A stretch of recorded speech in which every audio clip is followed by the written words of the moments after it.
Hello YouTube, and welcome to this new lore video about the economy and trade relations on Tamriel. People tell me, hey Zork, make more approachable lore subjects for lore newbies. But we're not doing that! Sorry. But joking aside, let's today look at the subject that I have lightly touched in my videos on the Skyrim Civil War, how it impacted Skyrim's economy, and in my video on the currency of Tamriel, the Septim.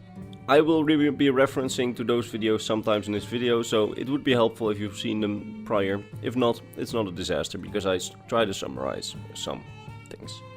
But with that said, let's kick off with this video.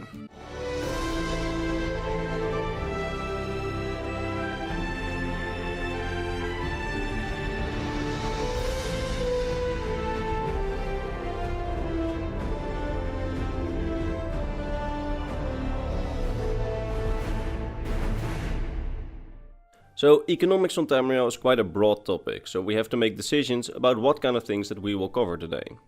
First, I have made it a bit simpler to myself, since I've already made videos on the currency, the Septim of Tamriel. And in that video I discuss how the monetary system we see in the games with one single gold coin is hugely oversimplified. It's likely that there are way more different types of Septim coins, perhaps even different currencies, that are made out of different materials and have different values. The presence of only one type of gold coin is just a way to make, well, Tamriel's monetary system more approachable for casual players and for hardcore players that don't want to mix their gaming experience with a finance class.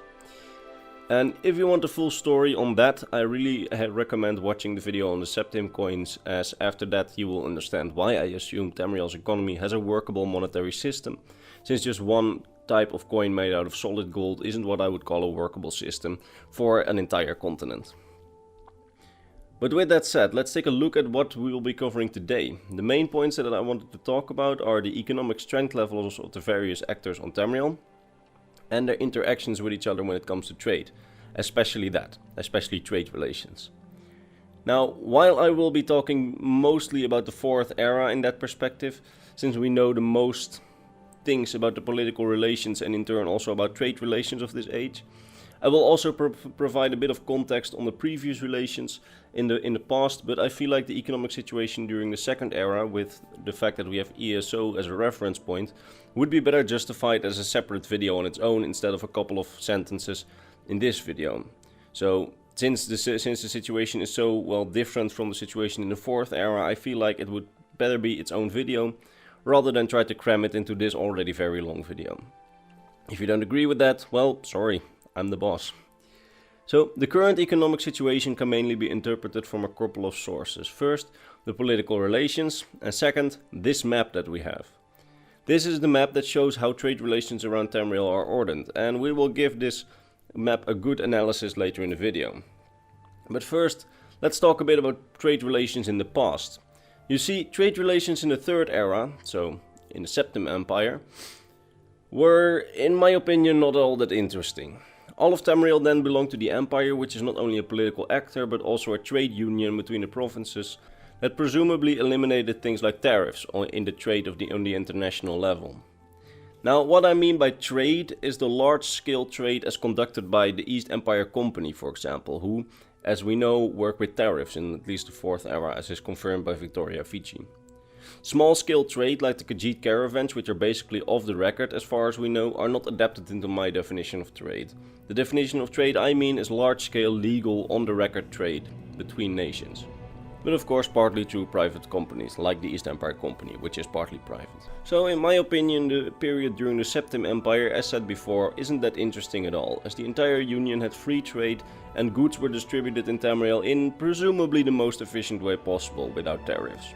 Which is why, at least in the case of the human provinces, Cyrodiil, High Rock, Skyrim and Hammerfell, this period was the most prosperous period as compared to the 4th era, as goods from all over Tamriel could be imported and exported without much of a hassle in terms of tariffs and other blockades.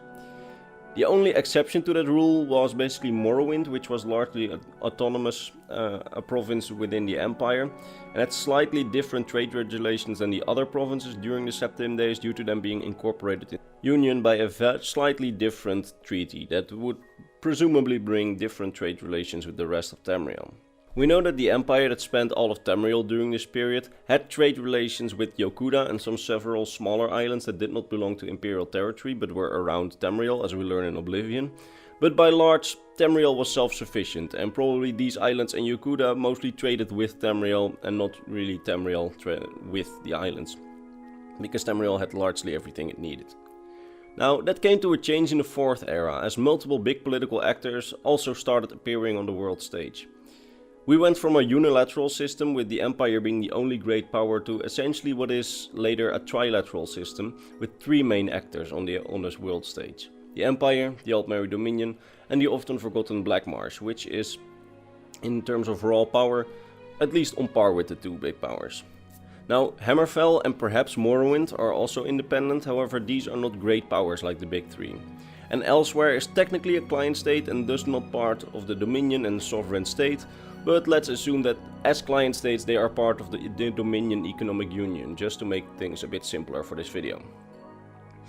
And this led to a pretty interesting new situation actually, since the 3 powers are really not on each other's best side. The Dominion and the Empire basically hate each other, and Black Marsh or Argonia as you would want to call them, they just want to be left alone and don't want anything to do with Tamrielic politics, as it has proven in the past. Hammerfell, while an ally of the Empire probably, is still an independent nation and not particularly seeking aggression. Morrowind, according to some, is independent, but according to others is still part of the Empire. This situation is in my opinion far more interesting than the situation we had previously, where there's only one economic union around all of Tamriel.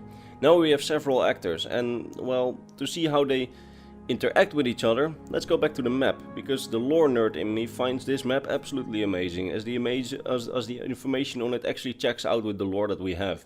Someone at Bethesda Game Studios was really dedicated while making this map, or the dialogue that was made after it was made after the map, but I presume that the map was made after the dialogue. And this guy that made this map, or this woman, is amazing, because it's accurate. Now if we take a look at this map, we see that all the nations have their own shipping lines, presumably all by their own shipping company, with one exception. We see that the trade routes of the East Empire Company, the only company to both use the southern and western ports of Cyrodiil, thus it must be the Imperial Trade Company, has its trade routes covered in blue.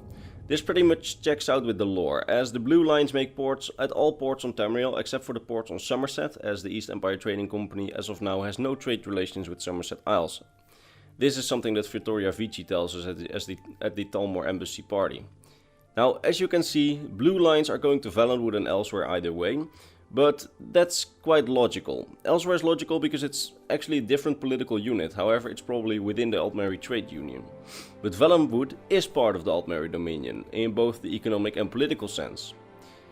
While this seemed to contradict a bit, it is fully possible that in Valenwood and Elsewhere independent merchant unions still exist, as the Dominion government has less of a total grip over Elsewhere and Valenwood than it has over the Somerset Isles. And thus they might allow some economic independence and a more loose regulation on merchants to boost the economic of their provinces, which is fully possible. Now next we see the green trade routes, which cover the ground between Valenwood, Anvil, parts of Hammerfell and the Somerset Isles. Now many people that have interpreted this map have speculated that this is actually the Altmeri trade trajectory. However, I found this very unlikely. The Altmeri Dominion is a major power that, according to Razlan, has strong trading foothold everywhere around Tamriel. The green trajectory only covers the southwest of Tamriel, so personally I would attribute these lines to a company in independent Hammerfell. Since this trajectory isn't as big of a trade network as the other 3 great powers, because Hammerfell must be relatively poor. Not absolutely poor, but relatively poor, as it's just one province, and the 3 great powers have just, well, factually more wealth than they have. So that's why I attribute the green lines to Hammerfell. So next we see the red lines that basically circle all of Tamriel except for the Imperial Cyrodiilic ports. Many people have interpreted these as the Hammerfell Trade Company, but I personally find it much more reasonable that these are the trade routes of the Altmeri Trading Company, as it would be logical for them to have a much more expansive trade network than Hammerfell. This because the Altmeri Dominion is simply a far greater power than Hammerfell on its own. At the same time we see that the red lines do not make trade with Cyrodiil in the same manner that the East Empire Company does not make trade with the Somerset Isles. And the red lines do not make port in Imperial cities like Solitude that are under heavy Imperial control in terms of trade, but only in Imperial ports where there is more competition present, with more private merchants like Windhelm. Remember, this map was made before the Civil War, or during the Civil War, by an Imperial, so the city of Windhelm would still be recognized as Imperial territory, as the makers only saw the Stormcloaks as, well, illegitimate rebels. Now next we see what's probably the only private non-aligned company on the map. We see a small network on northern Tamriel in yellow, which is presumably the Shadow Shield Trading Company. According to Orthus and Dario in Skyrim, it is a private shipping company that's basically rivaling the East Empire Company in the northern Tamrielic seas, so the Sea of Ghosts. This actually checks out perfectly as this trajectory only covers the northern parts of Tamriel. Some people have attributed this yellow network to the Dunmer, but that would make no sense as the yellow lines only cover one city in Morrowind and skip the vital ports like Blackrose. So this is another indication that Morrowind might not even be independent, or not be fully independent, as it does not have its own shipping company. It indicates that Morrowind is probably still part of the Imperial Trade Union, but the map does not tell us much about the politics in Morrowind, so whether it's part of the Empire or not remains a mystery. Now finally there's the purple lines, which are presumably the traders of Blackmarsh, as these lines cover the ports in Blackmarsh and cover the port of Ter, which is speculated to be under Argonian control after the Accession War between Morrowind and Blackmarsh. It is interesting to see that Blackmarsh also trades with the Altmerry Dominion oversea, but not with the Empire oversea, while they are supposedly neutral. This either means that the Dominion and the Ansahil government of Blackmarsh might have made a trade deal, or it indicates that the East Empire Trading Company is fully handling the trade between the Empire and Blackmarsh, while the Altmerry counterpart of the trading company might not have enough capacity to deal with the amount of trade, thus forcing the merchants of Blackmarsh to open their own trade routes to the Dominion. This would make sense as Vittoria Vici and Razalan tell us that the Altmerry Dominion is still expanding its trade network, indicating that it might not be finished and still working on expansion, and that shipping companies from Blackmarsh are forced to open their own routes until the Dominion has sufficiently expanded its own, because Blackmarsh mostly wants to keep within Blackmarsh, so it doesn't really make sense that they have routes to other nations. So we have some sort of an idea about the sea trade relations across Tamriel. Unfortunately, we have no hard sources on caravan trade in Tamriel, which is a big part of the Tamrielic trade network and has been for centuries. So based on this map alone we cannot really draw solid conclusions, but if we had to guess the proportion of the land trade routes, they are probably about the same and probably have around the same proportions as the sea trade routes. So based on this map alone we cannot draw solid conclusions, but if we can guess the proportion of the land trade routes about the same as the sea trade routes, we can confidently make a speculation. As we need to include land trade routes, as we know that cities like Whiterun in lore are very rich trading cities, and the only way for them to get supplies is over land. However, since these land trade routes are mostly covered by independent merchants, as the big shipping companies like the East Empire and the Altmerry Trading Company use the sea as their primary transport medium. So what can we conclude after analyzing the trade relations across Tamriel? Well, primarily that the Empire and the Dominion are by far the most influential and probably economically strengthened actors in terms of trade across Tamriel, as they both have trade networks that span across the entirety of Tamriel, while the other independent powers like Blackmarsh and Hammerfell, and even Skyrim if it becomes independent and the Shadow Shields take over trading on the national level, these powers only have very regional trading networks that are smaller than their greater power rivals. Another conclusion that we have to make is that either Morrowind conducts both its own trade over land, or Morrowind handles its trade with independent non-aligned traders that don't have very solid trade routes. Or that Morrowind is still within the Imperial Economic Union, which proved them to be an autonomous province within the Imperial Economic Union, and possibly also within the Political Union, making them a semi-part of the Empire. So now that we have talked about trade relations, let's quickly talk a little bit about economics. As I said before, in the late Third Era, all of Tamriel was mostly one big free trading union. Back then, goods must have been pretty cheap as, well, free trade provides independent merchants with the opportunity to keep their prices low, as they are not facing tariffs, and thus, products become cheaper and population development will subsequently go faster. Now, in this new Tamriel, we have taken a few steps backwards, as most likely, with the now political fragmented Tamriel, merchants will face things like tariffs once again, which will increase prices of important goods around Tamriel. We see a prime example of this when Yvette San is trying to import wine ingredients, but she has to pay high tariffs. And what about Tamriel's monetary system, the Septim? Although I think that Blackmarsh and Somerset must have now shifted to another form of currency in the last 200 years, Tamriel does not really have a system of paper money or large-scale use of banks. Their system of money is basically, well, based around the principles of the old world, where people just had their gold or other material coins just at their own house, in their own pockets, and that was their entire amount of money. This provided for a pretty stable type of currency unless the government issued a new cheaper made coin or a new source of coin material like a gold mine is discovered. But we have proof of neither of those things happening on Tamriel at a very large scale in the recent history. So we can conclude that with what we know, Tamriel's currency and monetary system are fairly stable.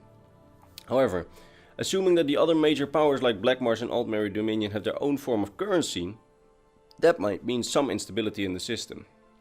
I'm not an economics expert, however, simply said, if the Dominion uses their own coin, let's call it the Dominion Eagle, and one eagle is worth 2 septims, and the Dominion suddenly starts bringing in a lot of new eagles into the circulation, that could mess with the exchange rate, and thus with trade in the end. But we don't know of any of those things happening at this point, so let's just leave it at that hypothetical scenario.